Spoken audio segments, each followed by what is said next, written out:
Marie! On vient de gagner le moitié-moitié! Yes! Pour vrai? Ouais! Excuse, là, j'ai vraiment besoin de temps pour décanter, là. La décantation est une méthode qui permet de séparer les constituants d'un mélange hétérogène comportant au moins une phase liquide grâce à l'action de la gravité. Il existe deux principales techniques de décantation pour séparer un mélange hétérogène. Lorsque le mélange est formé d'un constituant liquide et d'un constituant solide, on utilise la décantation par transvasement. Lorsque le mélange est constitué de deux liquides non miscibles, c'est-à-dire qui ne se mélangent pas, on opte plutôt pour la décantation avec une ampoule à décanter. Tout d'abord, pour effectuer la décantation par transvasement, on a besoin d'un bécher rempli d'un mélange à séparer, ici de l'eau et du sable, un autre bécher, d'une tige de verre et des lunettes de sécurité. Pour y parvenir, on doit commencer par laisser décanter le mélange, c'est-à-dire attendre qu'une ligne de démarcation claire soit visible entre les deux constituants à séparer.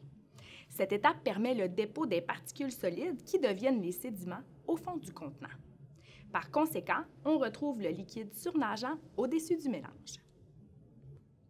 Ensuite, on verse doucement le liquide surnageant le long de la tige de verre dans le bécher vide.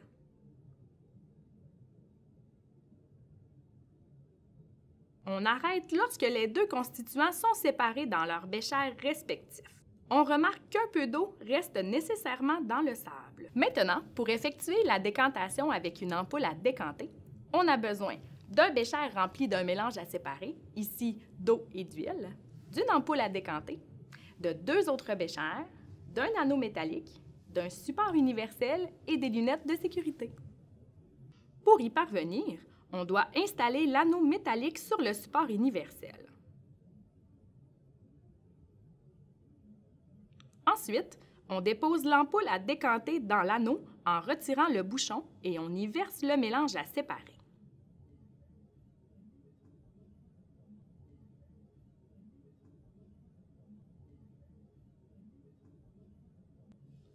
On rebouche l'ampoule et on laisse le mélange décanter. Lorsqu'une ligne de démarcation claire est visible entre l'huile et l'eau, on enlève le bouchon de l'ampoule à décanter pour faciliter l'écoulement des liquides et on place un bécher vide sous l'ampoule. On ouvre lentement le robinet de l'ampoule pour recueillir le premier liquide et on ferme le robinet lorsque l'eau a complètement été versée dans le bécher.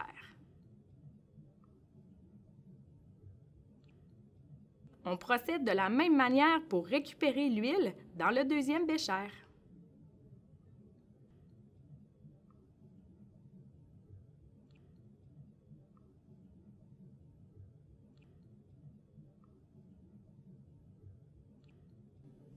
Grâce à cette technique, on a réussi à séparer dans deux béchers différents l'eau et l'huile, qui étaient les deux constituants liquides non miscibles de notre mélange hétérogène.